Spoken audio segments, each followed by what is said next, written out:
We're live. We're live. Hello, good evening and welcome to the King's Fund.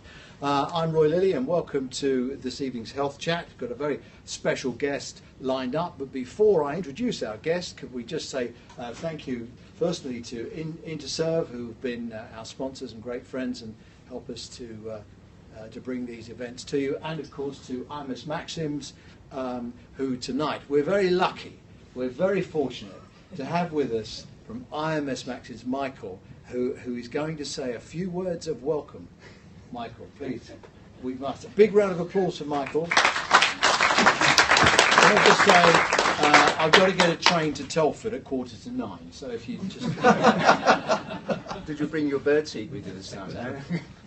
Well, it's a great pleasure, obviously, to welcome Patrick, both as an ex-colleague and a friend, and given his current role, the importance for systems suppliers is enormous in that unless we measure properly, we're not going to know what's happening.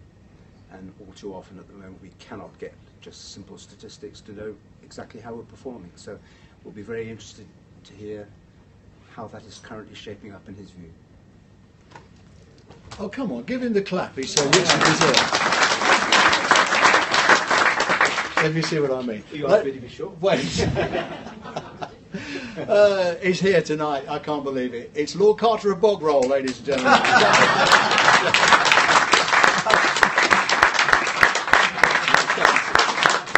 I did ring Garter, King of Arms, who does these things, and asked him if I could do what Roy always says we should do, because you know that's the way to success.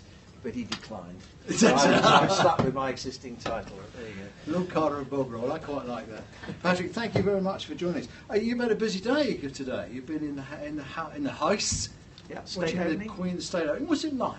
Is it? I mean, can you see anything? It's very crowded. I had a great seat. I could just see the top of her crown. I saw more on the telly. And that's a bad thing because she's short now and I'm short, so I couldn't quite see over the heads of the ambassadors. But if anybody's ever been to it, it's a very glittering occasion, and it's characterised by people having to put a hired robe on because they cost 8,000 quid to buy one, and very few people actually buy one unless they're up themselves.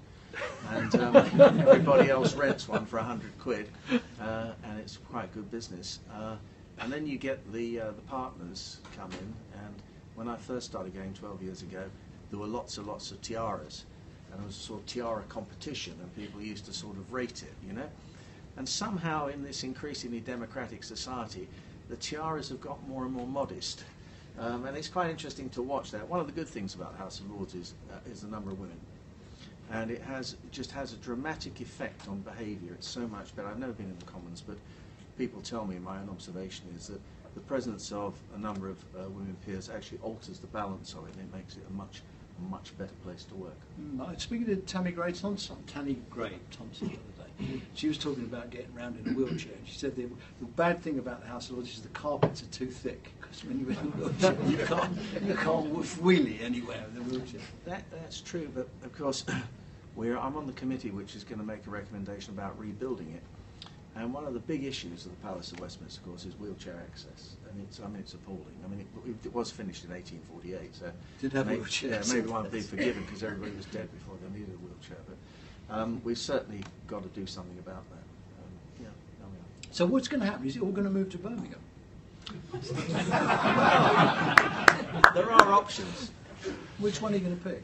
No, I'm a member of a committee. I couldn't possibly bind the committee, you know that. All I would tell you is there are three options. One is to do a total decant, move everybody out. The second is to do what they did after the war. People may know the Chamber of the House of Commons got bombed in 1942, and they went into the Lords, and the Lords went into an adjacent building, but that is a possibility. And the third is just to do it gradually over 30 years. Or the fourth is to close it down. Yeah, well, many people would like that. I mean, you certainly streamline government for a bit. Yeah, for a bit. Well, you know, I mean, democracy usually works, doesn't it? Well, in the end, was it Churchill who said that they've tried everything, we try everything else? And no, that was we talking about the American system of government. We were talking about that. I don't know. I mean, it is an anachronism, but it's a splendid anachronism, and it seems to sort of work, doesn't it? Yeah, I mean, I think if you look at these parliaments have got one chamber, Hungary and places particularly you think of, is you do need a check and balance constitutionally. I mean, the strange thing is the Lords are not being elected. But on the other hand, you've got this supremacy of the Commons. And really, I don't think the Commons want somebody else to challenge them. You know, they're the guys who do it all. We just check it. So, you know, there's a great constitutional debate to come on that. And we've avoided it for years, and we seem to get by. So, could we just speak up a little? Yes, People at the back are just struggling a little oh, bit. yeah, oh, right. Well, shall we pretend we haven't got a microphone? That's a very good idea, great. yeah. Okay. Big breaths. Yeah, come on. Right, okay, make a bit of an effort. I don't know, I'm in two minds about it. I mean, and we all certainly seem to get a funny lot of people in the House of Lords now. Well, thank you, Roy. Strange bunch. But you know, you say that, but actually, if you look at, it's funny you say, I was looking across today at the sort of composition of it. I mean, we have great clinicians, we have people with distinguished things, we have distinguished researchers, we have distinguished lawyers, and inevitably in it all, you get some hacks. I mean, you get people who've actually been helpful to the party, possibly financially or whatever. But what's really interesting, when people do, you know, and I've been chairman of a number of committees, when you sit on these committees and you work them, it's extraordinary what talents people bring. And most people have got some talent to bring to it. And I think probably, are we under Chatham House rules? Well, we're broadcasting to Periscope. Well, so, yes. Certainly yes, we are. Nobody's a gossip here, are they? You know, apart from Natalie, but everybody else is. What's really interesting, I don't know, other people in the room may find this as well, one of the interesting things about House of Lords is these are sort of people who are largely successful, largely who've done things. One of the great sort of sharing characteristics is everybody's insecurity. You know, always people thinking the next thing, are we doing this right? And you know, I think it's a very nice thing. People never take much for granted. It's always, you know, are we doing the right thing? Are we trying? You always get miscreants who actually do the wrong thing. But one of the great characteristics you can always sort of discuss with somebody is imposter syndrome. And if I were to say to Roy, it's all been a bit of a mistake now. Actually, you've really got to go back to a sink estate in Middlesbrough because you were swapped over at birth. And people say, do you think that? And I say, yeah, of course, you know, everybody thinks it, don't they? They say, my goodness, I worry about that all the time.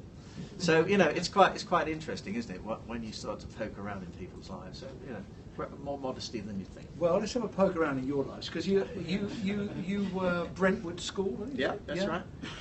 And we nearly share a birthday, don't we? But inevitably you're younger, otherwise you'd have raised it. I'm 4 months younger, which you can tell. So that's what healthy living does, doesn't it? Look at us. And a short haircut. Yeah, I'm rather pissed off that he's got the hair and I haven't, but there you go. So, Brentwood School, and then you went to uni in Durham. Yeah. Why Durham? It didn't need Latin to get in. Yeah. And you studied economics, I think. Yeah, economics, yeah. Which I was grateful for, really. And when I got a job, I thought, you know, everybody who studies something like economics thinks they know how to fix the world. And I went to work in a bank, and they sent me to the credit department where I had to operate an adding machine with a handle. And you know, it's quite a good. I think you call it an induction now, but it was really miserable. Yeah. So what was your family background? Because in those days, going to university wasn't as easy as it is now, is it? I mean, everyone goes to university now. I was thinking this the other day that, you know, I was born in 1946. I'm the beneficiary of the great post-war free health, direct grant school, free higher education, apart from a bit of money my parents had to find. It, you know, nobody had it better. I sometimes think we have not paid back very well for all the free things we had. So yeah, that was it really. Grew up in Brentwood, 30 miles out of London. And then you went and joined. Even more. Yeah, I'm really sorry. What's happened to the mics? We've paid for these mics. Come on. Exactly. I don't know why. Perhaps if you hold them there. No, it's horrible. That's It's vile. actually You see, never we got technology providers in the room, is it? It's IMS Maxims Come on. all over again. Right. Oh, and the blondes arrived, ladies and gentlemen. Big round of applause for the blondes. Blondes Well, arrived. just give us a wave if we're not doing well enough out there, will you? And we'll get the volume I'm up. really sorry about that. It's the. Let's get going. Okay, right. I blame. Sorry? This guy got a big goal. You can hear me. What? Yeah, you could hear me from anywhere. There you go.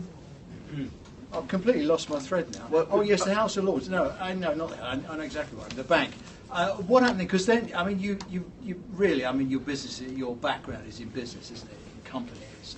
Yeah, I mean, basically what I've done is, by and large, invested in built and sold businesses all my life. And that's it. Yes. So I've been in, I think we call it environmental engineering. I've been in insurance. I'm still in insurance. I was in long-term care. I owned a scanner company. I was in long-term care. There was a golden age in long-term care. I'll tell you that.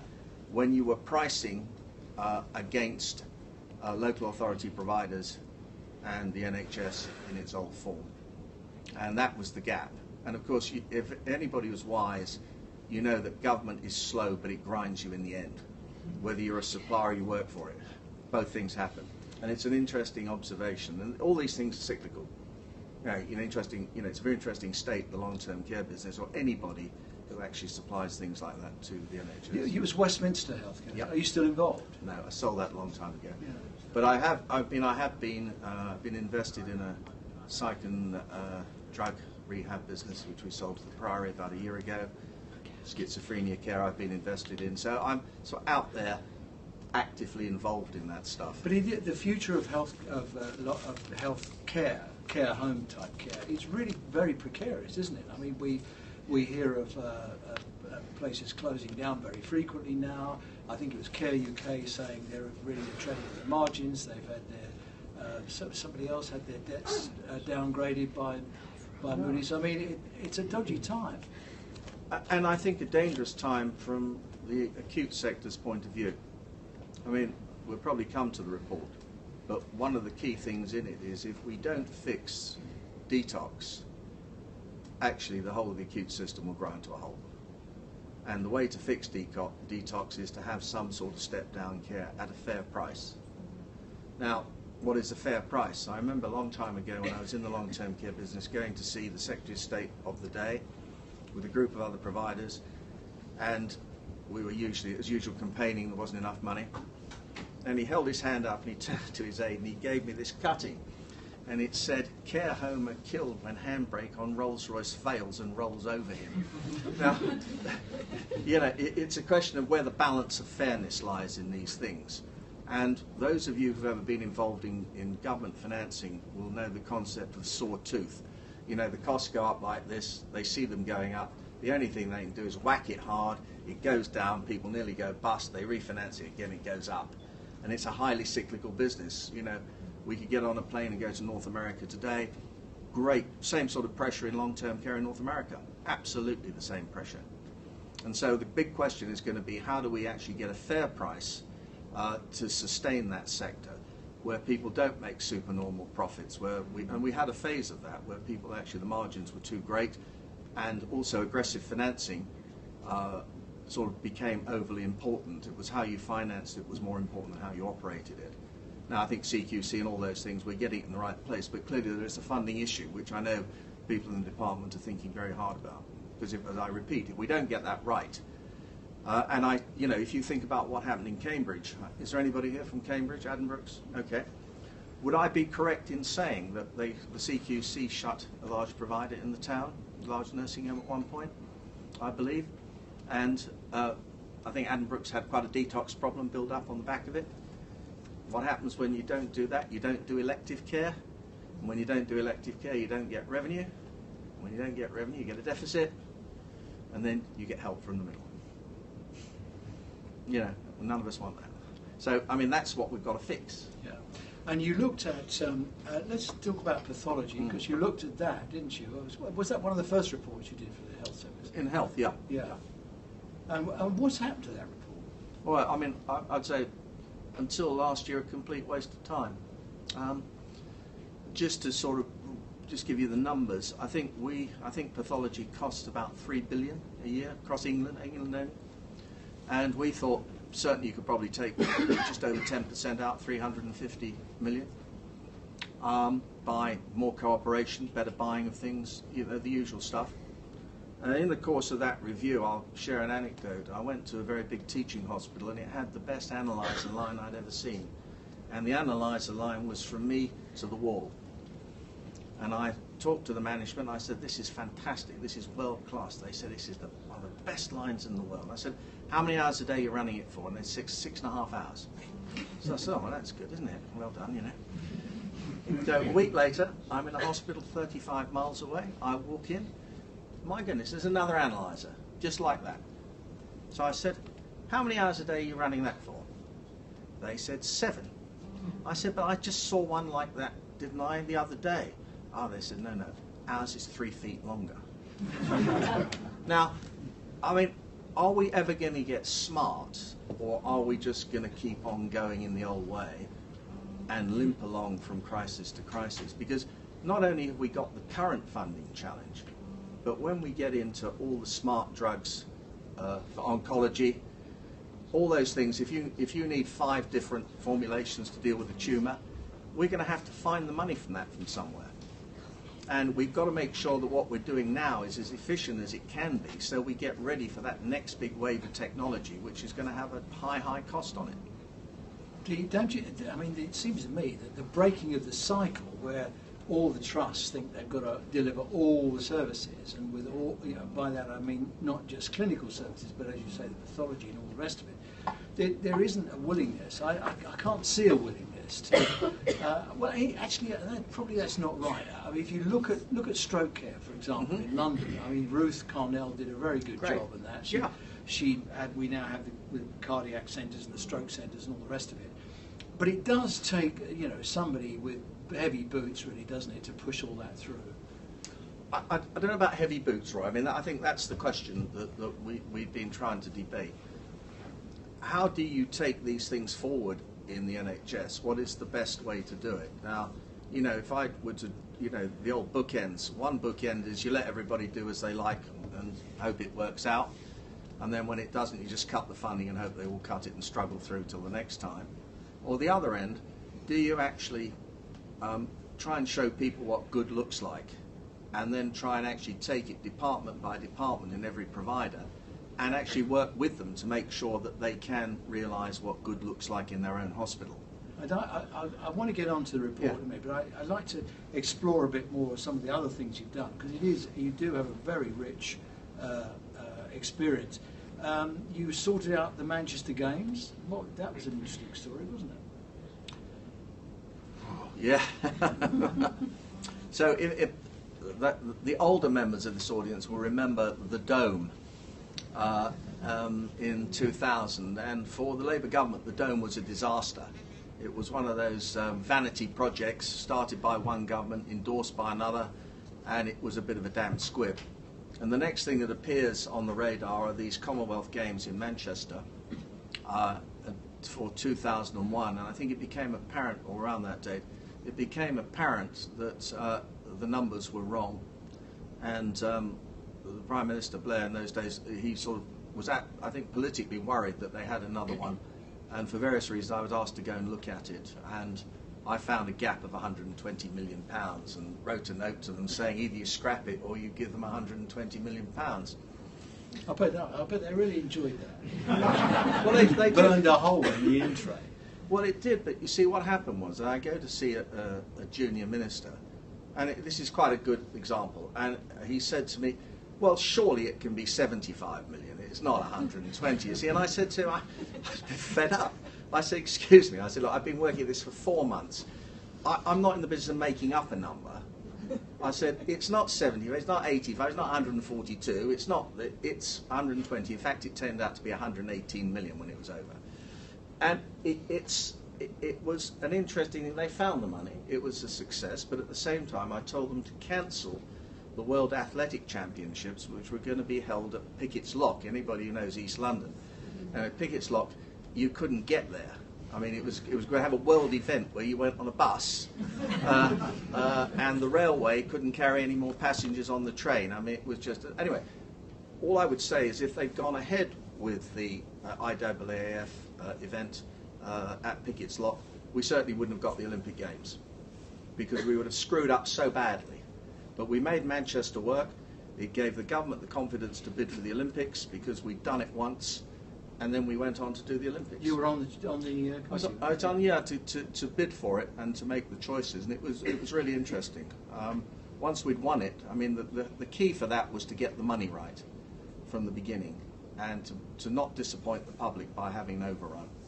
And I think we said it was going to be 9 billion or whatever it was, and it came in at that number. And I think that's the incredible thing. It's keeping the confidence of politicians and the confidence of the electorate that you can actually do these things and get the numbers right. And then you bailed out, they called you in again. You're Mr. Fixer, aren't you? He called you in again at Wembley. That went wrong as well, didn't it? Well, the story, I mean, after I was with that minister that night, and I was pretty pissed off, actually, this. I've spent time, I've wasted my time. Is this, it's lucky you don't know who he is, anyway. And as I was leaving the meeting, this man came up to me and he said, "Are you busy?" And I said, "I'm always busy." He said, "Do you know what's going on at Wembley?" I said, "I don't." He said, "That was quite frank, wasn't it?" And I said, "Yes, it was, but we're all busy." So anyway, I go home, I go to another meeting, and I go home that night, and about 8 o'clock I get in, and I said to my wife, "How are things?" She said, "I know Jack Straw, who was then the Home Secretary." She said, "Jack's been on, and he's got a message from you from the Prime Minister. He says you've got to fix Wembley." So that's how these things happen. So and it was just a nightmare, but we managed to sort of pick our way through it, and we got it built, and we said it'd be built for £735 million, and it was. And what was wrong with it? Because I mean, so many of these projects go wrong, don't they? Is there a central theme, or is there something that they all do wrong? It's quite interesting. I think if you look at government, I think my own sense is that on big government stuff, we have very, very clever policymakers. I think we're very good at policy. I think when it comes to execution, it's not very exciting. It requires consistency and actually go back and go back and go back again. And somehow we're not so good at that. We weren't. I think we're getting better. I think the Olympics proved it. I think Terminal 5 proved it. But historically, we weren't very good at that. And I think I look back at a number of government projects where you have very bright civil servants, senior civil service, grade 5s, whatever they're called, and above, and they suddenly send the whole thing to Sheffield to be run. They've done it, they've thought it out, and then they're surprised it goes wrong. So I think it's that attention to detail, and actually also just seeing it through. How long do you think it'll be before you're called in to do the high-speed railway? Oh, I don't know. As you said, Roy, you get to a certain age. I think there's a limit to what you can do. Go on, you'd love to sort that out. No, I don't. I say, look, they can't even agree the route of it yet. No. So I don't think that's. Don't you think the whole idea of getting to Birmingham 20 minutes quicker, isn't that real value for money? Absolutely. Getting out of it 20 Getting minutes. out of Birmingham. Yeah. And then you sorted out legal aid, and you stopped all these poor people having proper defences. No, that's not true. That was Michael Gove later. He's my local MP. Oh, well, there we are. You take it up with him. No, I mean, that was just a simple thing, that the budgets were getting out of control in legal aid, and we were spending, I think, £2.5 billion a year, rising by 15% a year. And the issue was, could we reconfigure it? Could we do things? And there were certain cases called high-cost cases where some barristers were making £1 million out of representing, actually, essentially defending somebody on legal aid. That didn't seem fair, and trying to find ways of actually boxing that out was quite important. The second thing was a lot of legal aid practitioners were actually coming up to their 60s and into their 60s, and the cohort of people who were doing it were actually declining, and also many of them had their practices based on having managed to buy a house in the 1960s and actually weren't very well organised, a lot of single-handed practitioners, rather like in some cases GPs. And the way we approached it was to try and trade volume for price. So we saw a model where more people came together to become more efficient, and the government could buy it at a lower price. And actually people accepted that. And then Grayling came along as Secretary of State then and tried to take it further than the system would go, and of course it started to break. And cuts are always, look, you're all in things that make these decisions. You're always trying to balance how far you can take it before you damage it. And that's the judgment call we all have to make every day. How far can we push it? How quickly can we push it? You know. That's interesting because where we are tonight at the King's Fund, they've got a report coming out tomorrow. It's embargoed till midnight, but it says some pretty unflattering things about NHS funding and the consequences that that's having on the quality of care. And one wonders really if the NHS has been pushed to its limit. I mean, I think I look around, there are more practitioners in the room who would know that. All I can say is that some people are doing it. I mean, let me go back. To me, there are only two issues in healthcare, which are quality and value. And surprisingly, they go hand in hand. Those people who deliver high quality actually mostly seem to have their costs well controlled. And the people who are delivering bad care seem to be all over the place on the money. So, you know, there's something in management. I think the question I'd like to take advice from the audience on later on when we come to it is, are we prepared to accept that we shouldn't ask those hospitals who aren't using their resources well, should we not ask them to do better? And should we not point to where they're not using those resources well and have a reasonable debate? What have we called this? What's this called? A chat? Health chat. Yeah, I think, can you have a health chat with those providers to actually understand why they're not addressing those issues when many of their colleagues are? And the great thing about the NHS is we're doing most things right somewhere. We don't need to get on an aeroplane and go to North America or go to Germany or go to Japan, anywhere else. We do know how to do it. What we've singularly failed to do is share how to do it at scale across the system. It's like that Morecambe and Wise thing with Andre Prevenant, isn't it? We're playing all the right notes, but not necessarily in the right order. Yeah, and I think the danger of the current funding squeeze is people will lose their nerve. And the most important thing we can do is help people keep their nerve and show them what to do. Trust chief executives are already saying to me privately that they can't do it. Well, this is, since it is Chatham House rules, I do think, also when I talk to chief executives, I do suggest sometimes we're getting kitchen sinking. And there's never been a better time to clean house, and if you're going to lose money, do it now and clean it out. You know, and we've had that. And I think, interestingly enough, this is the year where it's going to be quite interesting to watch. And the interesting thing, and we'll come to the report, the interesting thing about the line-by-line analysis is there isn't anywhere to hide on that. We start to see where, you know, where people are managing to squirrel it away or, you know, sort of bunk it off now. So I think the question is, the real question is, this year we need to determine what reality is. You know, inevitably you get the bleeding stumps, don't you? I mean, we cry about it, we did enough. So what we've got to do this year is reach a consensus among ourselves about what good looks like and how we advance to it. And then you've got a delta. And then the government will have to decide how it funds that. It can do it one of two ways. It can deny care, push out the waiting lists, or it can do anything it likes, or it can find some money, or between us we can somewhere get in the middle to prove to those who fund that we're using every pound we get our hands on to the best of our advantage. And I'm not talking about system change here. You know, the great myth that we can redesign it again. You know, there's so much to be got if we run our hospitals and our community services and our mental health trusts if we run them well. And we know how to run them well. We don't all know how to run them well. Let's come to the report, because that's what we're all interested in tonight. How did it come about? How did you end up doing it? Because somebody said somewhere or other you were going to save $5 billion. Did you say that, or where did that come No, from? absolutely, no, absolutely. At minimum. A minimum of 5%. It's worse than I thought. Right?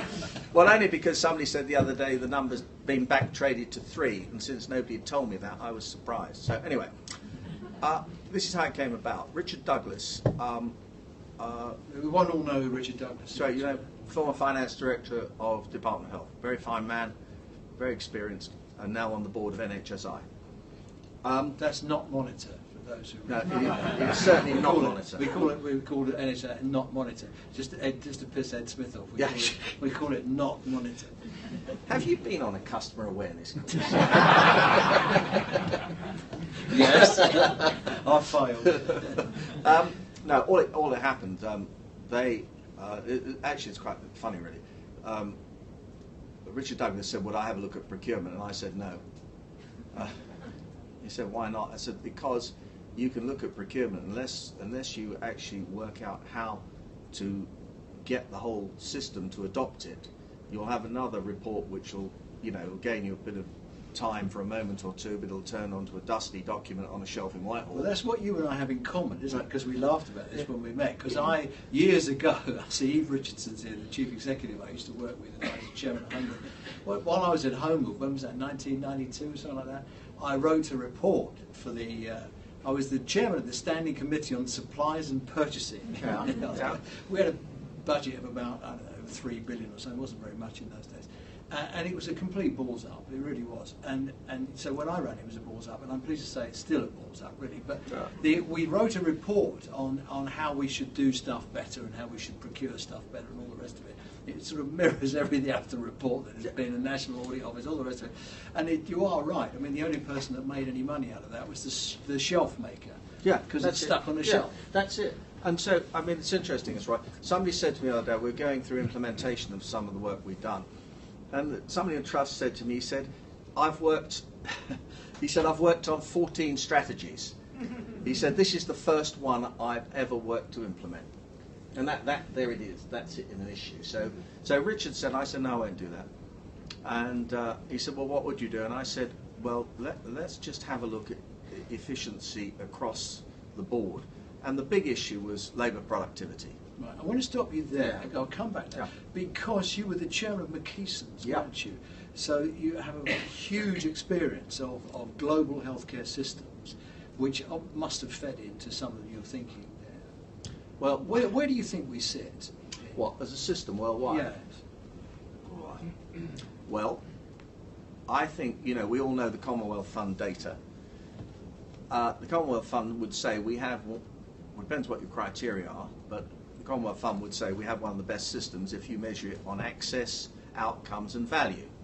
And for 7.1% of GDP, or whatever the number is, actually it's a cracking good buy.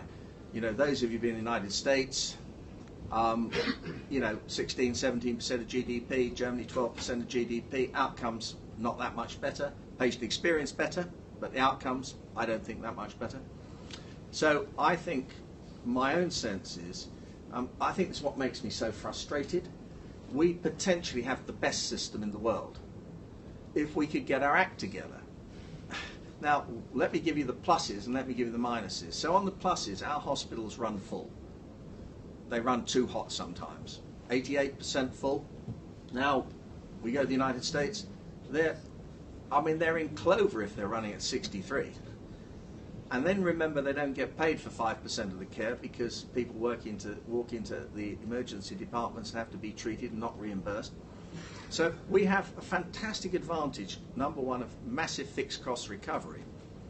But then you look at it and you think, maybe that's the case of the building, and then you look at the scanners and you say to yourself, okay, so we've got a big fat MRI machine here, and then you go into an American hospital and they're knocking through 5 an hour. And we're knocking through 15 a day. And then you start to ask yourself the question, is that right? What should we be doing? So I think the point to answer your question is, we could be the best, and we could create a major export product out of this. Because if you look at emerging economies, I spend quite a lot of time in China, if you look at all those emerging economies, what people want is mass access to decent health care at the lowest price. They don't want the American system. They don't want the German system. They don't want the French system. If we could just get our hospitals and our system running right, and I'll come to integrated care at some point, Roy, I'm sure we will. We all like a laugh. But the point I'm making is, the point I'm making is that we have been episodic in how we have managed the NHS. We dive in, we dive out, we have initiatives, we have all those things. What I'm arguing for is a consistent approach, as people like the Americans have. They're good at managing it. They've got an awful system, as are the Germans, highly systematic about it. And we lack that systematization because we're still, I think, in many ways, working on a more artisan model in an industrial age. So the answer is, it's okay, it's not good enough, it could be really good.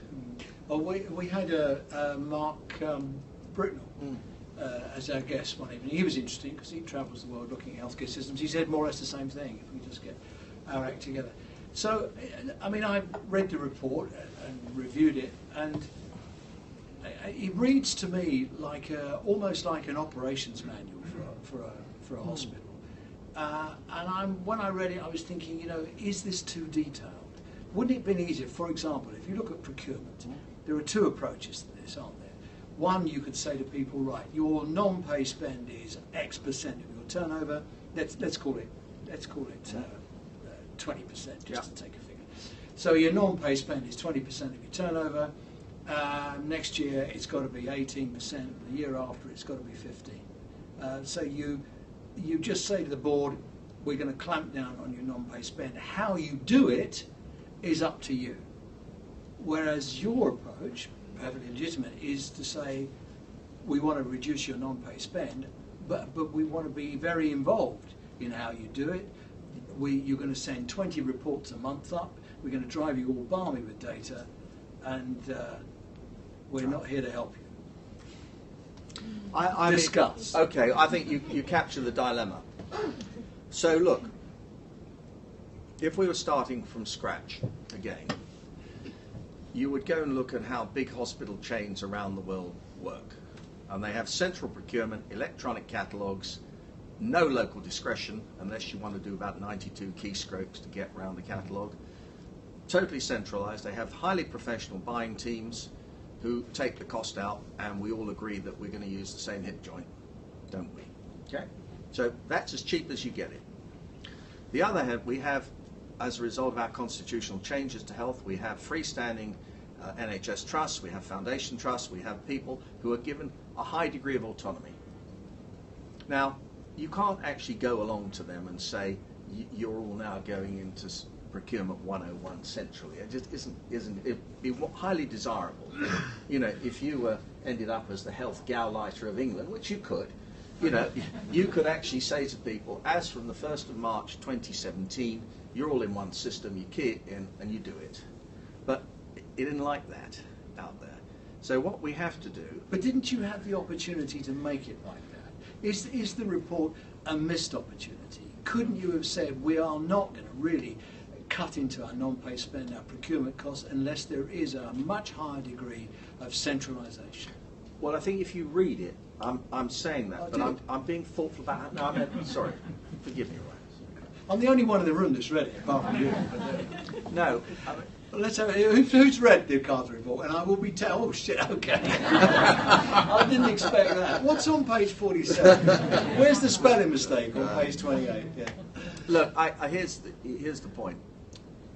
All these things about what you can achieve in a reasonable period and carry people with you. Now, the NHS... But, sorry to interrupt again, but I mean, it just seems to me that the NHS is kind of aching for someone to do that. I think in the end we'll have to get to something like it. But let me answer your question, sorry, because I think this is really important. What you have, if you said to every hospital, take the first proposition you've made. If you said every hospital, take 3% off your non-pay, okay? They would just go hacking around at everything, okay? What we're saying is there are very clear categories where we could take a lot of money out. Now, hips is a very good example, okay? We're seeing hip joints costing anything from £800 to £1,500, all right?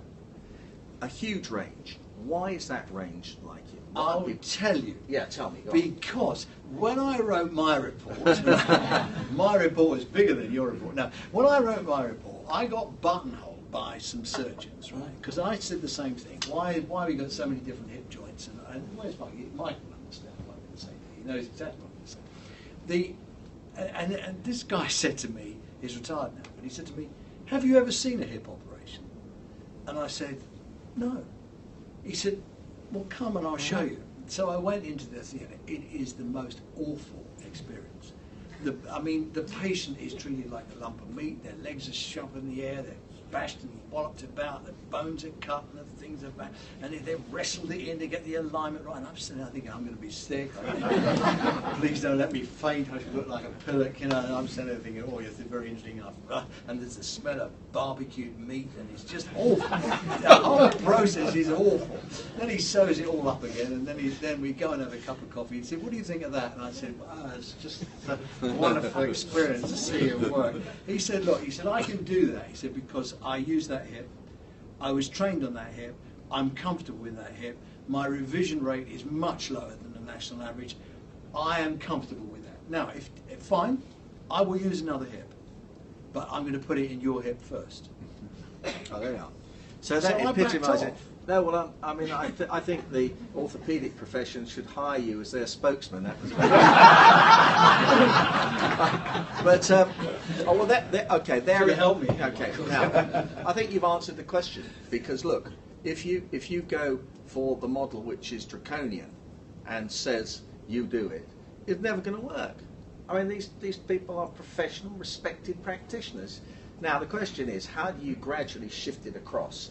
And what's really interesting, 2 points to that. I could take you to hospitals where in the week the orthopaedic surgeon uses joint A. He makes the same argument, right? Very elegant, he's always done it, productivities. Come the weekend, he's down at Spire, right? And Spire say, you've got to use the 10-pound joint, and he knocks through 6 in the morning. Now, how do you manage that, Roy?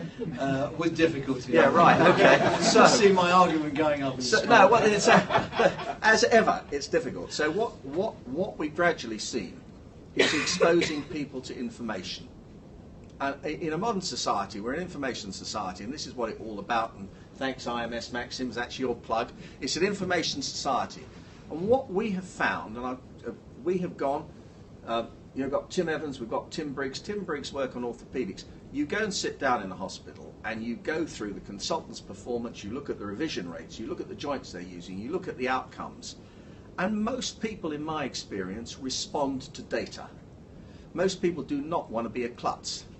They want to actually do their job well, and they want to interact. So over time, you do it. And have any of you been to the famous Virginia Mason Hospital, beloved of the Secretary of State? There we are. There we are. Now, in Virginia Mason, if they go and hire an orthopaedic surgeon, they only hire him on the basis he practices in the Virginia Mason way. So from day one, even if he's been using Stryker somewhere else, he actually can come and use, because if you work in Virginia Mason, you use whatever it is. So, so gradually you switch people across to actually becoming more effective. And I think in a respectful society, in a very respectful NHS, it's about how we share that information, but then check it and gradually come together to deal with the vendors. Now, there are no vendors in here, are there? Okay, right. We looked at this. This is really interesting. Where they're brilliant is coding. So if you go to the device manufacturers, so for Taunton, let's take a defibrillator, good example. Taunton would have code 16, 24, 10, 12, and it would be priced at £100. You're now Guildford, and the same defibrillator is now coded at 16, 4, 2, 10, 8, and it's priced at £120. It's the same defibrillator, okay? But because they want to actually tell everybody they're getting the best price, we've never standardized it. You go into the German hospital chains, you get none of that rubbish. This is the spec we buy on, you deliver it to that spec. And by the way, keep your salesman out, because we don't want to pay the price of it. So how do we get to that is the prize. And I think where we're starting You travelled around a lot, Yeah. didn't you, while you were doing it? You went to 170 hospitals? No, only 45. Only 45, right. Did you go to Manchester? Yeah, of course. They've got a really good electronic catalogue there. They have. Simon Weston, is Yeah, it? Manchester, he's great. Yeah. And so, back to my point, we know how to do it. So why don't we just copy his catalogue? Because we don't have the power to tell people to do it. Now, and that's the truth. We don't have the We've power. got the power when we want the power. We've got the power to tell them to open 7 days a week. Yes, we have the power to do that. But interestingly enough, and this is where I think may I talk about how we see this going forward? Yes, please do. Yeah, because So- we're all mystified. The HSJ says you've been parked. Well, I think that's true. Until yesterday, What happened yesterday? we agreed how we do it. Ah, Because You we know heard I it was here. coming tonight. I thought I can't get ambushed by Roy Lilley, so I've got to get a move on. So. do you know that's just completely buggered up my second line of thinking. 7:45, I'm knackered now. Take it away. You've got to go to Telford, haven't Yeah, you? I have. Yeah. So, I mean, the point is this: the issue is how do you take this work forward, and how do you interact with the trusts?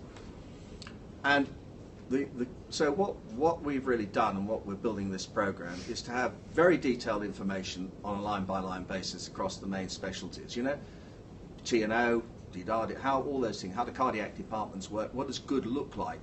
And the reason we came to the good look like question, because I was in a big teaching hospital discussing radiology, and the radiology data was awful. I mean, the productivity was absolutely pathetic. And the chief exec I know quite well said to me, he said, "Come on, is it really that bad?" And I said, "It is. And it's your data. I haven't made it up." And then he looked at me and he said, "Well, you're a bit of a smart ass, aren't you?" He said, "What does good look like then? What should I be doing?"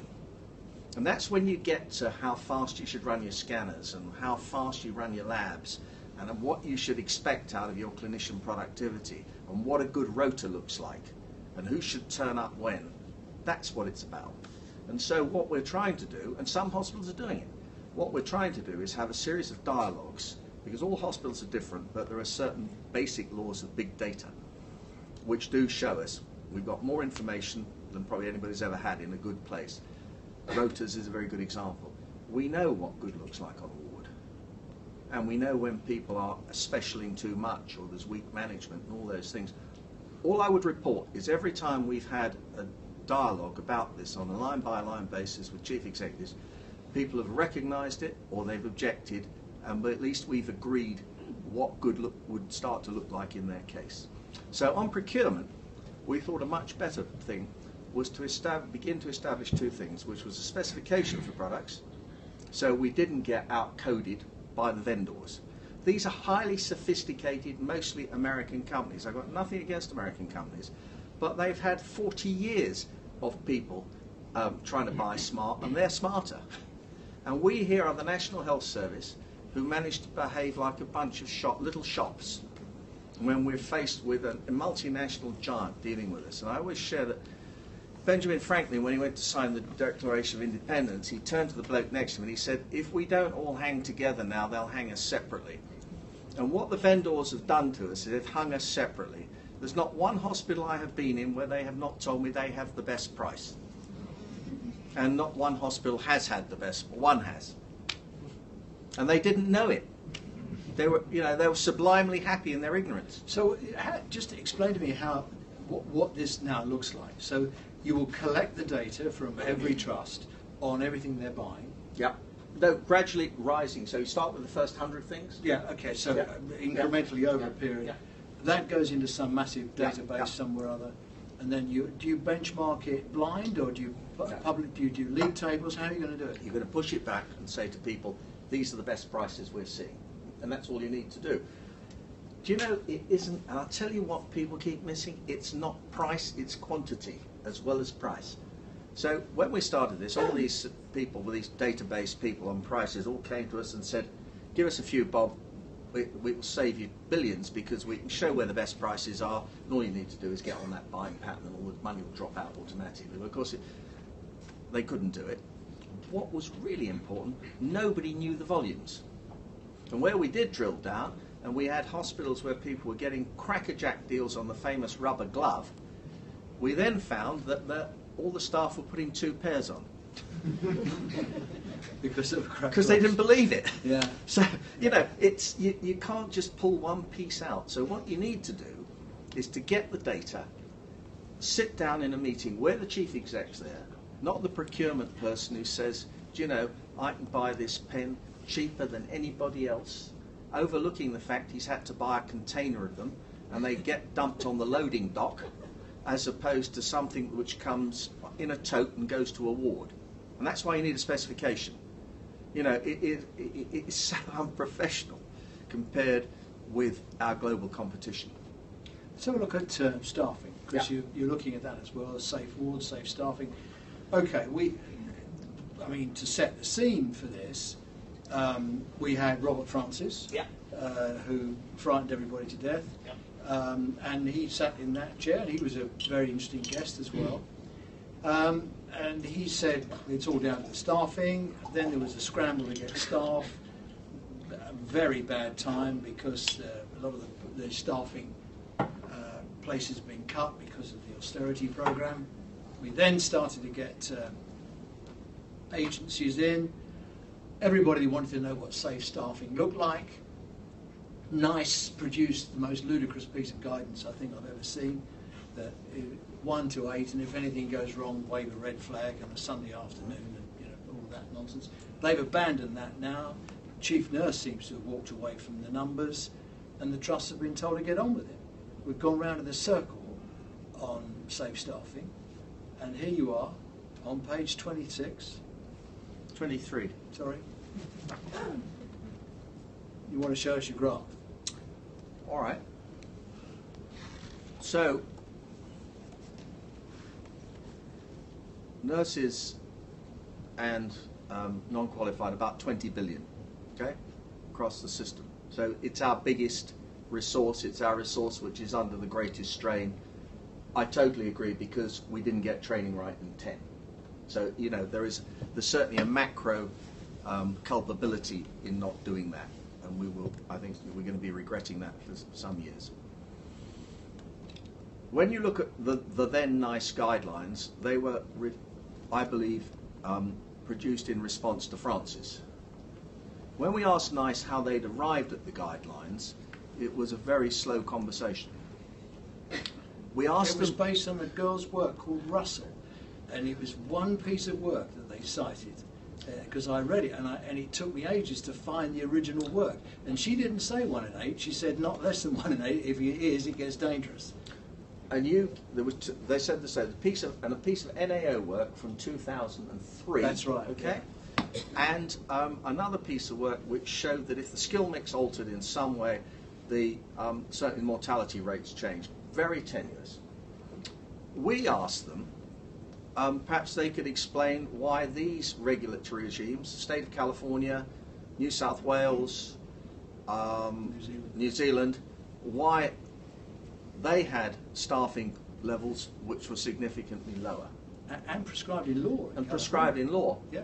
And interestingly enough, in Western Australia, by law, you have to report your staffing level by ward every day.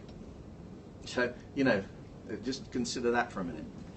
So we started to, look at this and look at best practice around the world. And what we were keen to understand was the appropriate level of nursing for the patient and the level of care the patient needed. But first of that, we collected in February last year, we collected the data from 1,000 wards across our participating hospitals. And what we did, we asked people just to take it day by day, record the shifts, and then relate that to the number of patients, and we came out to care hours a patient a day. Did that in any way record the acuity of the patients? No, but we'll come to that as the second piece of it. So, but we got a crude set of things. Well, the first thing, and I do wish people could see this slide, but I will describe it.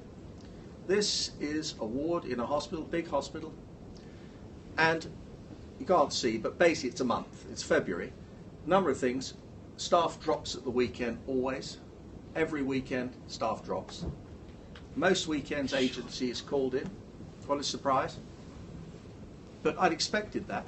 What I had not expected was on the other days, most of the time, it was above the level of staff that was required. It was above the regulator's level of staff. And then we started to drill down and ask why. And what we found was, as we know, nurses are paid for 37.5 hours a week. Most people are working 6 or 12 or 8s. So let's say we got the simple 3 12s knocking through in a month. You've got 36 hours. So you've got an hour and a half. You've got to get back in some way. Many people weren't getting those hours and a halves, rolling them forward, so they're drifting off the rotas. But much worse than that, what we found was people who had not staffed the shifts properly, went to the sisters and said, I've got to get my hours. I've got to get my hours back. And we have an epidemic of specialing. Patients being said they need more care coming. And it's back to then your question, then what is the appropriate level of care? So then you go to other places in the world who've tackled it. And what most countries do now, most sophisticated systems, they have a very clear baseline hours of care per patient day, and it varies by ward. You're going to have, you know, you're going to have on a T&O ward, you're going to have something totally different to, you know, an ordinary med-surg ward or whatever you're going to have. You know what it roughly should be. And you have the baseline number, and then basically most systems have 4 levels of acuity. And most people have got a little electronic system in their roster. I'll come back to electronic rosters in a minute. They have something, and it works it out, and it says you need these number of people. But this is unacceptable. And I'll tell you the worst thing on this. February 2015, half-term occurred. Half-term occurred, right? 35% of the qualifieds all went that half-term.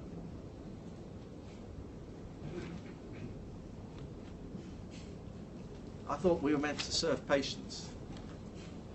So Rotary? Well, let me tell you, and I'll tell you, this is such a wonderful thing about the NHS. Of the 136 acute providers in England, we think about 110 have bought a roster system. Also, we think 4 are using them properly. I see a lot of nodding. So time and time again, we do it, but we don't do it right. Those hospitals running it right, I've got it absolutely tight as a drum. You've got Rota Central, so you haven't got a very well-meaning sister trying to make it work out there. You've got somebody who holds it together in the middle, really runs it. And one of our cohort of hospitals, with our help, went through all this, said to have a shortage. They turned up with 27 nurses more than they needed, because they were using what they got. They got sickness under control. You know, some people drifting out, 5% sickness, 6% sickness. It's worse in the community. Just managing that stuff back, getting people turning up at the right time. And I went to a hospital early on in this, and I went in, and fortunately the management has since changed. And we got over the sort of tea, biscuits, and how your children bit. And I said to him, I wonder if in a minute, I'd like to go to A&E, and could we get the rota? Because I'd like to walk down, and I'd like to see the people doing A&E today. He said, that's interesting. He said, I'll think about that. And he asked his secretary, and she didn't know. So they got the chief nurse, and she hadn't got it. And an hour later, the rota appeared. Right? Now, the rota went like this, across the month, see? So I said, well, that's really interesting. So do we have to have more people on a Saturday night, you know? It's not Liverpool, but, you know, we might staff up because we have a few fights and we've got to hose the place down and, you know, and we've got to deal with local conditions. She said, no, I don't think it's that at all. No, I don't know. So she looked at it again and she went through the rota. And I wasn't going to let it go. I said, look, I've trundled all the way out here. I'd really like an answer. She said, you know, I think it's how the staff like working. Now, of course we're a respectful employer and we're respectful about patients' needs because that's, you know, staff needs. Of course we've got to be, we're modern. But there is a balance in all this. And we need to get the data and we need to expose it to senior management who aren't asleep at the job. And one thing's very interesting, in the course of this we sought information about what chief executives in leading healthcare systems looked at every day. What was the first thing when they walk in the morning they want to know? In the English hospitals, it's usually whatever the latest Department of Health thing is. Is it RTT? Is it infection rates? Is it, you know, you've been through it, you know what it is. In France, where the local mayor is always the chairman of the hospital, which has advantages and disadvantages, one of them being that if you look at the electoral cycle in France, French hospitals always higher up in the 6 months ahead of an election. I mean, totally politicised, as a general rule. But their main concerns are about staff and things like that. You go to the German hospitals, the American hospitals, and what they want to know is how many people do I have in my hospital today? How many should I have got out? And I can't get out. how many hours of care did my nursing staff provide, and did my theatre start on time? And that's what they look at every day. When you go back to your hospitals, ask what people look at. I mean, that all, we'll get on to some questions in a minute, but that all says to me, this is really about management, isn't it? I mean, this is everything that you've said, everything in your report, to anyone who's ever run a business. This is, I'm not being discourteous about the report, but I mean, this is not rocket science. This is how you run a business. And so what does it say about NHS management, and what is there to do about it? Because it's getting harder and harder to run trusts. What is it, 12% of hospitals now don't have a chief executive because no one wants the job. I mean, in my day, everybody wanted to be the chief executive. It was the pinnacle of a career. Now people walk away from it. We get very experienced people who are in senior middle management roles who just won't take on the role of being a chief executive. We've made it too tough. I think that's true.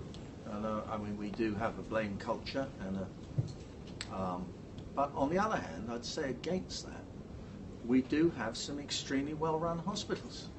I mean, this is not an NHS systemic failure, okay? But they all share something. The ones that are good, Lenfenwick, Northumberland, Frimley Park, all of them have had chief executives, have had their feet under the table for a long time.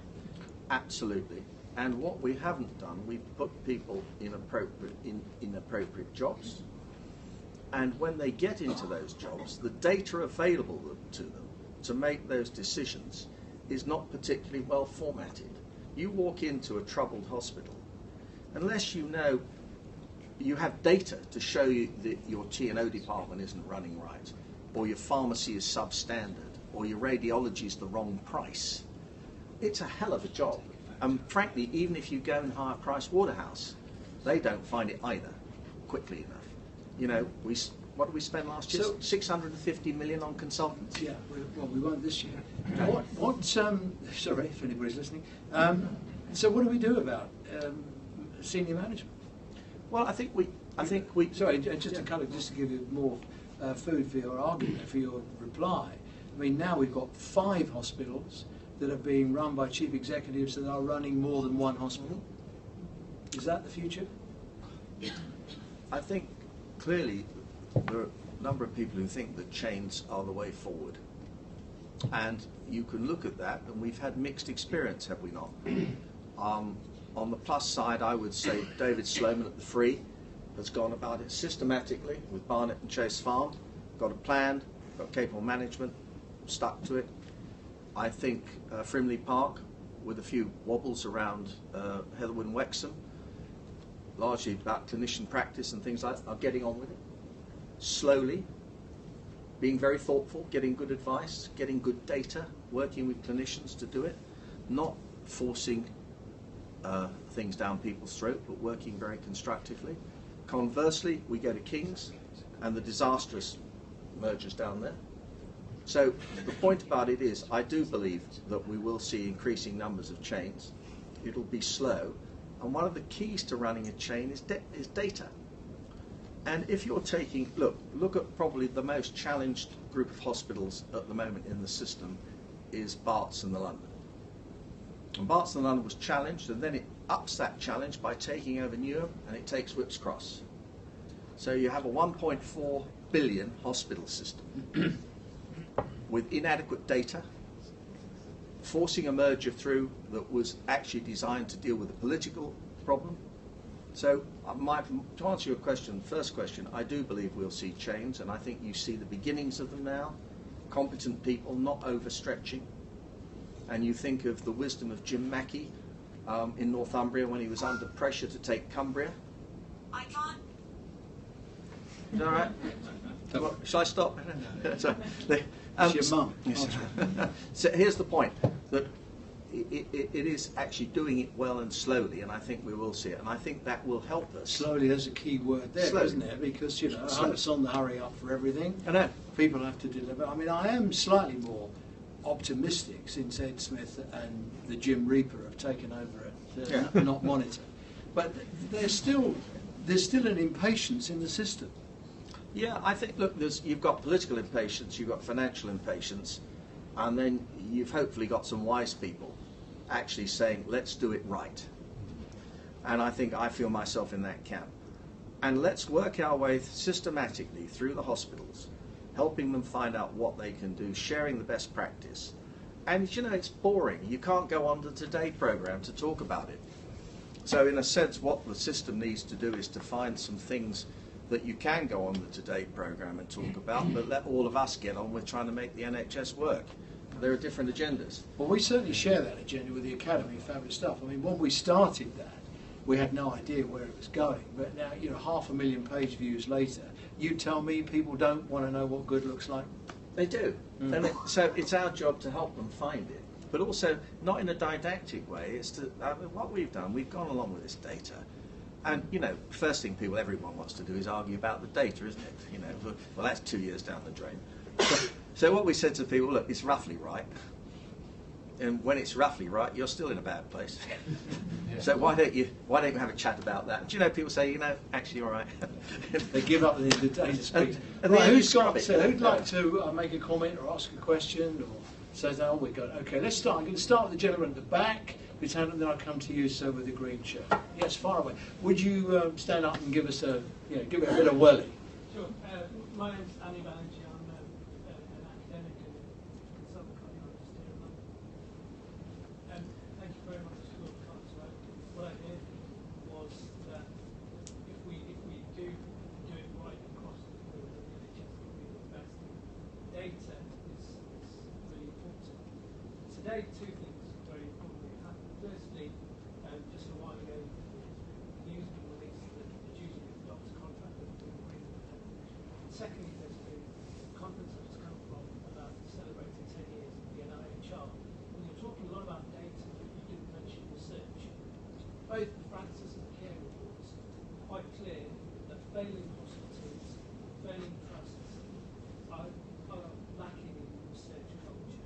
And if you want proper interpretation of data, whether it's inside or outside of the workforce, analysis needs to be done at the workforce as well. So pose that question. Secondly is, how are we going to take our workforce with us in a better way? Because at the moment, that's flagging badly. Okay, thank you. We got the message. I do object to the word failing trusts. Do 10 press-ups. You're not allowed to say that. These are trusts that need some help. We don't use that language. Sorry, we've had some comments on Periscope. People couldn't hear that question, so could you just right. paraphrase Yes, it before we have an answer, certainly. please? The questions that we just had is fundamentally, how are we going to take our workforce with us after the very damaging effects of the junior doctors' strike, and what is the role of research in hospitals who need help?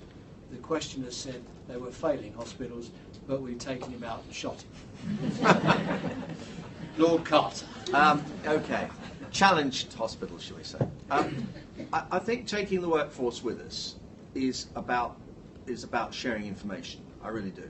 I mean, I have not been in one hospital where actually you put this up on, I'll deal with rotas, or you say to a medical director, look, we don't quite understand why your consultant bill relative to what you're billing in the HES data is so high. And people have said, go, and they go away and find out. And it leads me to the research point. Because often as not, we have found, where you've got actually low departmental productivity, actually people are engaged in research. And sometimes what we find is the research is not being priced properly. And so one of the questions we need to sort out is the right price for research. I'm with you on research. I mean, that is the future. I mean, how do you get productivity gains without research and going forward and finding better ways to do things? So I think it comes back to sloppy data. And once you clean the data up and you put it in front of people, I'm an absolute firm believer, whether it's workforce or anybody else, people will start to do the right thing. You know, they'll mess about a bit and try and optimize this, but actually fundamentally, good data is it. And training people to use it, whether they're non-executive directors or anybody else, is central to me. On the effects of the junior doctor strike, I think it's going to take huge active leadership on the part of the trusts where the junior doctors work to sit them down and say, look, Your row was with the government, it wasn't with this trust. It's collaterally damaged as the patients who have been backed up on the waiting list. Together we've got to move on. How are we going to do that? Absolutely. And I'm sure, and again it'll be, you know, some trusts, the well-run trusts, have thought about it, they're doing it, they're getting ready to do it. I think you come back to the management capacity point. You know, there are challenged hospitals, because I don't want to get across him, but there are challenged hospitals, and mostly it's a management issue. And where do we find that management? I think in the next 6 months, 2 years is critical. It's very difficult, isn't it? Okay, gentleman with the green shirt. Sam Burrows from a clinical commission group, South East London. You mentioned around the importance of data and translation of that into management information. Yeah. That's been available for the best part of 30 years in the NHS and various commissioners over the course of that time. But how do you ensure the translation of raw data into actual meaningful management information performance when quite often trusts, clinical commissioning groups, and even the NHS England don't actually make meaningful use of the data available to them? Okay, I'm just going to repeat the question. I'll just summarise it. It's about turning the data into the management of information by the use of technology and management and so on, to turn it into management decisions, something that's useful to you as a tool to manage. We've been doing it for 30 years badly. How are we going to start doing it right? I'm not sure we have been doing it for 30 years badly. I think it's episodic again. So, I mean, first of all, my comments are limited to acute providers. So, if I could just to that. There is a lot of data. I mean, if you look at what we were doing, we know what a hospital sells in the crudest terms because they have to bill it. Whoever paid, doesn't matter, you know, specialist commissioning, you, or anybody else. So you can go in the HES data and you can say in your trauma and orthopedics department last year you billed 18 million. Okay? You then can go into the ESR database and you can pull up the consultants. Then if you go to the board ledger you can pull out the locums. And you add them together and you start to have that dialogue. And it's simple. I mean, you've made the point. This isn't big data. You know, we could do much more with our data. I mean, I think we might, I was saying this earlier to the IMS people, we have had digital failure. We have not digitised patient records properly. We have not digitised purchasing at all properly, and we have not digitised rosters. We've bought stuff, but we haven't used it. I mean, it's, you know, we are like the famous dog watching television. You know, we can see it, but we never get it. And that's what happens. I'm much simpler. You know, many of you might experience American providers, and I've been in this thing, people with information getting off airplanes and trying to sell you sophisticated answers. Population management systems, all this stuff. And I've got a bit fed up with it, honestly. So what I say to people, you know, you come over here trying to sell me a Ferrari. I haven't even got a road.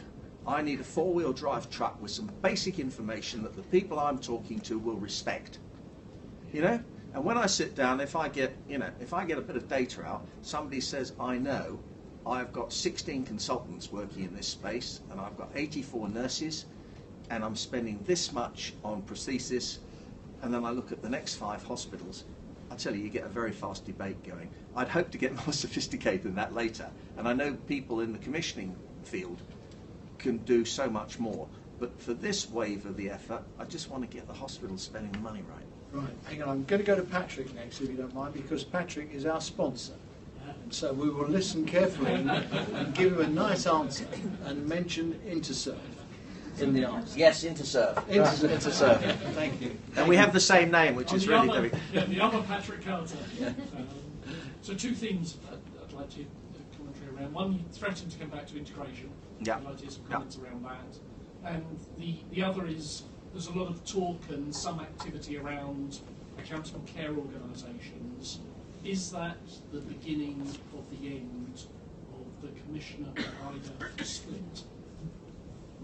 We can only hope so. Patrick asked us about the future of integration and are we likely to see the birth of the accountable care organisations, which are very sensible and a very, very good idea. Well, discuss. Well, I mean, the question is, do we think Manchester is an ACO? Yes. I mean, that's it. If Manchester is an It's a ACO... district health authority. Well, I mean, it's an interesting question. Well, first of all, we should define what an ACO is. Because many of us, it's like so many things, like integrated care, we all take away from it what we want to, you know, so I think it's interesting.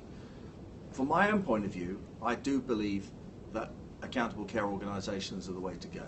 Because we have so many perverse incentives in the system at the moment that if we go on like that, we are certainly going to be challenged.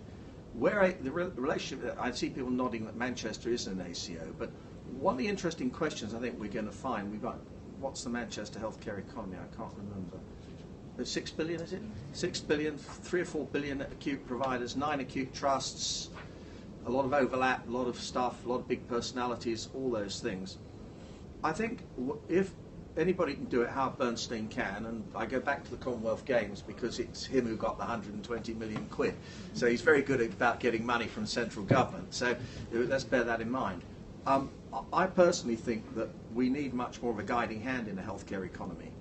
And the question is the ACO structure right? Well, I think we probably have to get there in the end. And the question has always been, well, who is the dominating force in any integrated care organisation? And if you go across the world, we've spent thousands of man-years trying not to admit that the acute hospital is the dominant person in the care chain. That's the challenge. If you're prepared to accept that and ACO it and build it around it, and that's what Kaiser does. Yeah. And what you see is so interesting. I remember talking to the people at Kaiser who, in their integrated care model in California, their costs were 100, shall we say, for every patient, because they controlled the primary care, they controlled the acute care, and the discharge, down all the way. The minute they moved to the East Coast, where they had insured patients, they had to buy the care from other people, it was always 110 and north. So, you know, we love Kaiser, don't we? So, you know, no, you don't, but anyway, there we go. But, yeah. Because they don't provide population-based health. Ah, well, that's a different matter. But we can. Yeah, well, we can do that. We can. I wouldn't draw too much from the parallel, but I would just say about I mean, Manchester is like a district health authority, really, and we frown on that thought, because I used to chair a district health authority, and our idea of resource allocation was to take the money we had at the beginning of the year and divide it by 12, and that was how we spent it. You know, we had no way of dealing with the data. It was before Excel spreadsheets. Yeah. You know, it was a nightmare to deal with. Now it's so much more sophisticated that these larger organisations can be run, I think, more sensibly. If you look, I mean, man, you know, we all know if you concentrate cold elective in one place, everything runs better. Swalek, I mean, we've done it. It's the same old story, we've done it. Now, Manchester, they're getting there with those things, segmenting how we put the work out. I mean, just simple things like blue lights. I mean, you know, if you go, I know, anybody from Essex? Yeah, Essex? I do hope not. Chelmsford, Basildon, and Southend. All of them within 20 to 25 minute blue light things. All are running 24-hour A&E. Before I came here tonight, I've just been on the telly talking, they're trying to sort something out down in Dorset, and they're moving the hospitals around there, and you can imagine there's like World War III over closing an A&E. Far away. Angela McFarlane, I'm a director at IMS Health, Right. at IMS Maxim, so we have big data, particularly big drug data and real world evidence. I just wanted to build on your kitchen sink philosophy, and obviously the report was very timely. Our latest data on the uptake of biosimilar drugs, so remember these are the drugs that will potentially give headroom for innovation. Yeah. The anti-TNF drugs at the moment represent 15% of the total medicine spend, full stop. Yeah, right. Our latest data in March shows that the uptake of infliximab, biosimilar, which has been available for a year now, is 30%. And only 47 trusts are using 50% or more. If you go to your point of share good practice and your fabulous stuff, Roy, you go down to Fraser Cummings, a leading gastroenterologist down in Southampton University Hospitals Trust. He's done a gain share, worked with the CCGs in his area. They're saving £60,000 to £70,000 a month on using the biosimilar. and he describes that as a massive opportunity lost. So what you're saying is, how do we share best practice? How do we do that? Because I know Keith Ridge is trying to drive this through the medicines optimisation dashboard, but when we look at our data and we can look at every single hospital and show where they're not doing anything, and by the way, the gastroenterologists are streets ahead of the Okay, rheumatologists. I'll come back to that, 'cause it's very important. Because I'm at 20 past No, 7. sorry. Yeah. But can I just answer that? 'Cause I think No, it's- I want you to, but I just, because Angela Do you want would, to answer it quickly? is going to go and run through her entire repertoire of drugs. And No, just the biosimilars. be all night. Go on, Patrick. All right. It all comes back to the engagement between people who can pull the data and share it. So how do you do it? Now, if you think back to pre-NHSI, we had Monitor, who was a regulator. Monitor never saw its job to intervene apart from when there was failure. I mean, that was it. It was, you're a regulator, you're right side of the line, you're the wrong side of the line. TDA intervened a bit more, but we never had a means of actually, in a sense, sitting down with trusts on a recurring and continuous basis. So take your point. Where people aren't switching, and Jack and Co know this, right? Where people aren't switching, we would expect the pharmaceutical team to be saying, when you next go to Hospital X, we know they haven't switched. Ask them. And then when we go back 2 months later, they haven't switched, and they've left 50,000 quid on the table. Somebody says, why? And that's all. And I'll give you a great example, which is day case anaesthesia, okay? So we go to some of these hospitals. Now, some of you may know that the cost of a day case anaesthesia is 10 times that of inpatient anaesthesia, right? Sloppiness. Some hospitals gave everybody day case. Jolly nice, you feel a lot better, it's better recovery. It just happens to be 10 times as much. And we go, I'd say it, we go to Salisbury, where she's retired now, she's a great chief pharmacist. A number of times we went there. Every time we went there, she had done what you said. She'd taken 57,000 quid out here. She'd taken £17,000 out there. And that, she just absolutely, that's systematic. She didn't take 1 million. She got 15 here, 70 there. And it's by feeding the data and saying, look, other people are doing this. And in our general management tool, our weighted output unit thing, we've got the high level number, and then we drill down from there. Eve Richardson. I'm Eve Richardson. I'm the chair of the Isle of Wight Trust. We're an integrated trust. Yes, and the you thing are. that's challenging... Accountable care organisation. You've Well, got it to will be. It Yeah. will be Yeah. if we can get our partners to work with us, which I hope we can. But the challenge I've got is, and I like your report, I think it's good, but you talk about hospitals and chains. Mhm. We have an ageing population. I like your challenge that health needs to actually control in some shape or form. Care homes and other organisations. When I came into this organisation 6-7 months ago, it was black alert all the time because the trust was being beaten up like virtually every trust in the country is. We need to have health and social care together, responsible for the whole system, because most of those people don't need to be in hospital at all. So I agree with your analysis, but I think it's partial. Because I don't think it. I think it needs to be linked. People live in communities, not in chains. Can I just add a bit there? Yeah, I want to take while you're that. thinking Take it about on the chin. Yeah. Yeah, I mean, if we're to look at a whole system, we need to sort of cater the whole system, don't we? Well, I mean, look, That'd be good. the chains are partly a response to the management thing, but I think the two issues here. If you said to me, what's an ideal system for this moment, I would say an ACO type system, where somebody takes responsibility for pulling the care together. If I had £1 for every integrated care meeting I'd attended, I'd have significantly more money I've got. I mean, I've wasted so Can't much. have any more. No. See, no, just There's listening. none left for the rest of No, us. just buy listening a to road. people go on about it, you know. But in the ideal system, and I'll give a Virginia Mason example. Some of you may have heard me give this. Getting the patient in the right place in the care pathway is critical. So I go to this famous Virginia Mason hospital in Seattle. I have to say paid for by myself, not the government. And I'm walking around with a very nice lady who does T&O, right? She's in charge of T&O. And I said to her, what's your average length of stay for a total hip? And it was the wrong question. She looked really miserable. I thought, oh, this is my visit gone down the can here. She said, it's 56 hours. So it doesn't sound too bad to me. What should it be? She said it should be 52. Right? Now, Enhanced recovery yeah, program. ours is 128 hours, okay? At average, the length of stay is 5.3 days, I think. If I've done this numbers correct. 5.3 days. Now, to your point, total, the tariff pays for a total hip £5,642, I think, roughly. Roy's probably got it accurately, but anyway, that's it. We all know, mostly these things, if you get through them in the big monies in the first 2 or 3 days, you get them in fast, process them. But the key is, they go to step down. And so, where do you want people? At £1,000 a day? In a very, very expensive setting? Or do you want them in rehab at £200 a day?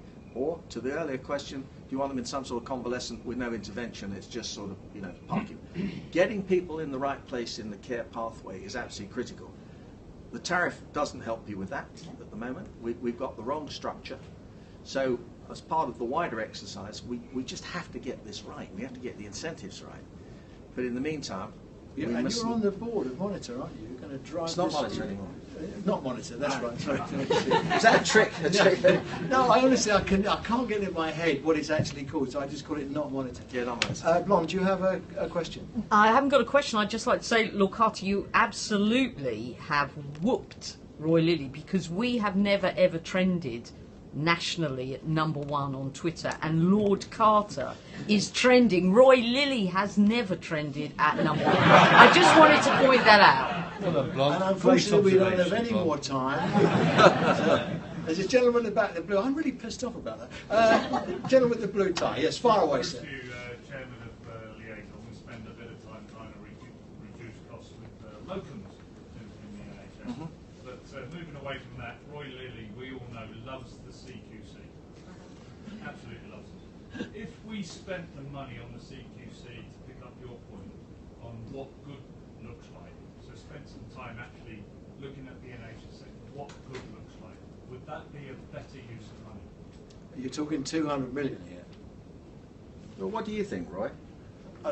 Listen, I'm talking to you. What do I think? I think, okay, I'll give you my answer. It's a fair enough question.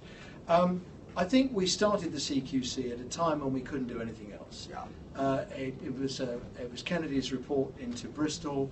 Alan Milburn was the Secretary of State. He had to do something. He reached for the only tool in the box, which was inspection at that time. Peter Homer came in and made a very good fist of setting up an inspectorate. We all know, anyone who studied management knows that inspection doesn't aid quality at all. If you turn up and inspect it, it's good, you haven't wasted time. Turn up and it's bad, it's too late. So, I mean, it's a whole system approach. But that was all we had at that time. But we've continued on with that. And like a coral reef, the CQC has got bigger and bigger, its budget's got bigger. We've now got the ludicrous situation where we send 200 people in 4 charabancs and put them up in 6 hotels to go and spend 5 days inspecting a hospital to produce a report that comes out 3 months too late. It's a bloody daft thing. If you look at your report, and IMS have got some great dashboard things that they can do now as well. I mean, we can do this stuff electronically now. I'm not saying that we shouldn't keep an eye on how our hospitals are run, but I do think there's a ludicrous sort of weight of manpower with the CQC. When now, today, don't forget, it's 16 years later. You know, if it had worked, we've had 16 years of inspection and we've still got crappy hospitals. If it was going to work, it would have worked by now. But 16 years later, we now have got access to data, we can show people what good looks like, we can compare stuff, and we can encourage them to get better rather than going kicking them for not getting better. That's my view. Well, and I at the risk of... No, I agree with you, actually, mostly. But to answer the question, I would say it seems to be the next challenge for the CQC, and you can see the response to Francis. I mean, you have to deal with it. You've got to have something out there. I think the question is, how do you construct an inspection and reporting regime using modern technology that lets you do these things? And I go back to what American hospitals and German hospitals look at every day, and if we'd had it amid staffs, have you got the people turning up? Is a good start, isn't it? And that's electronic. So I think the CQC, my sense is that they know what they need to get to. And to your point, I believe we all need to begin to be clear about what good looks like. because the danger at the moment is, unless we actually define it, one of these days we're going to end up with a hell of a legal row, and somebody will challenge it. And then the question is, it'll be like a court case. Is your assertion based on fact? Show me the facts, or is it based on an episodic dip? And I think that will be the challenge that we have to deal with. I think, and I think that they know it. I do think they know it. Peter Wenham knows. Peter's the new chairman. Watch this space. Look, I'm up against the bucket of time. I'm supposed to finish at 7:30, but I'll give you. Can you do it quickly? Go on. You mentioned. Who are you? I'm Alexandra Hammond. I'm head of environmental sustainability at Guys. Right. You mentioned that you figured out yesterday how you were going to deliver your report. Can you illuminate us? How do you? We want to deliver it. We just want to know how. Well, just get on and do it. No, the answer is that as we've already started sharing data with people. And then the question we want to know is, do you recognise that data?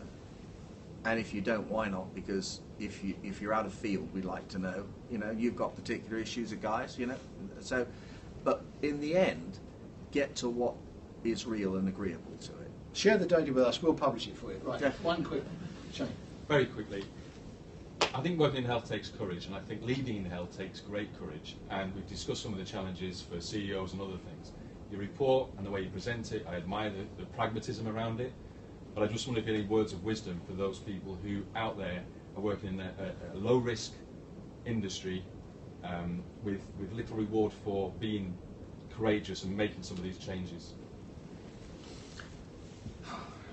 I went to a healthcare conference in the United States some years ago, and they had hired the man who'd run IBM.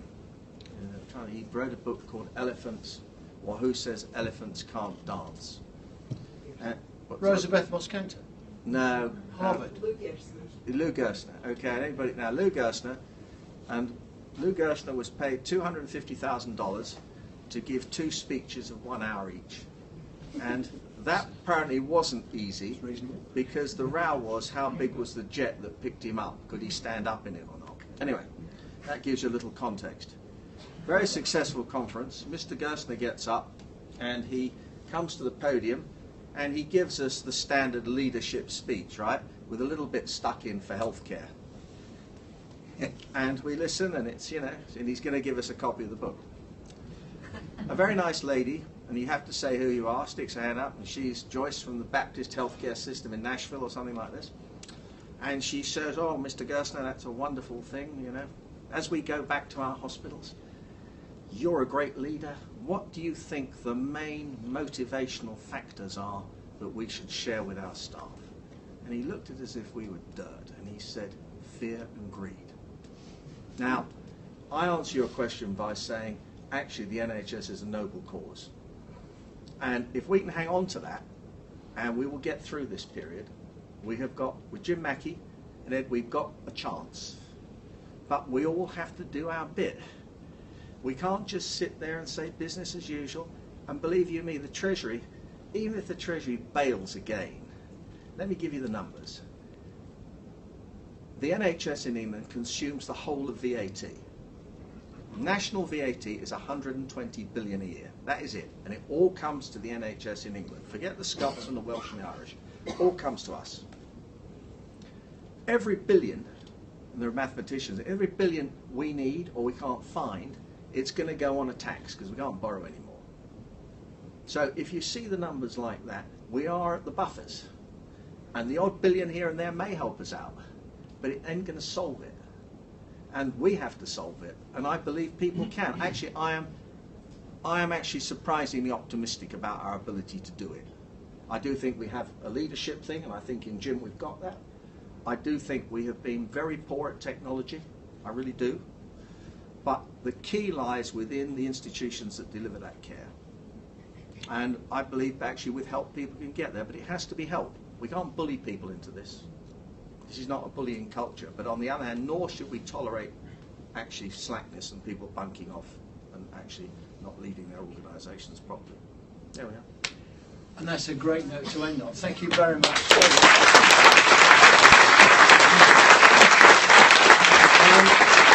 We always, the regulars will know, we always give our guests a little gift.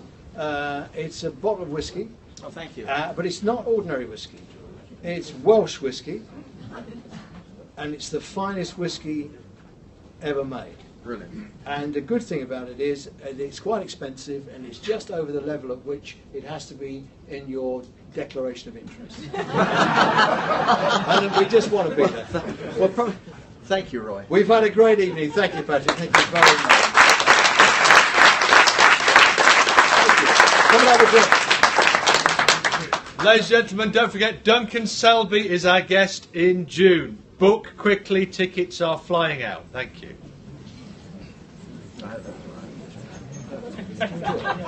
Yeah. I was just thinking about Luke Erskine's people suing me on Twitter.